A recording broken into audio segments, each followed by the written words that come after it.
உலகத்திலேயே கிடைக்காத ஒரு குடுப்பனை என்னன்னா, நான் பணம் இருந்தா சந்தோஷமா இருப்பேன், எனக்கு பதவி இருந்தா சந்தோஷமா இருப்பேன், வீடு இருந்தா சந்தோஷமா இருப்பேன், வாசல் இருக்க சந்தோஷமா இருப்பேங்கிற எல்லாம் முருகன் அப்படி ஒரு நிமிஷம் பார்த்துட்டு விட்டுருவார். ஆனா எங்கூட முருகன் எப்போதும் இருந்தா சந்தோஷமா நினைக்கிற ஒவ்வொருத்தரோடய முருகன் இருந்துகிட்டே இருப்பார்.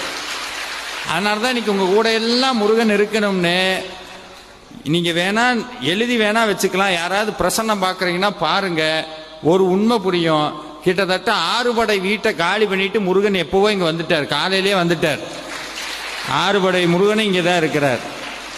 இன்னைக்கு ஒவ்வொருத்தருக்கும் ஒரு போனஸ் என்னன்னா, இந்த 6 படை வீட்டுக்கும் ஒரே நேரத்தில் போய் சாமி கும்பிட்டா எப்படி இருக்கும்? ஒரே நாளில் 6 படை வீட்டுக்கும் போய் சாமி கும்பிட்டா எந்த புண்ணியம் வருமோ அதை விட பல கோடி புண்ணியம் இன்று உங்களை சேரும். இன்று உங்களை சேரும். இது எல்லாம் அனுபவ உண்மை. இது எல்லாமே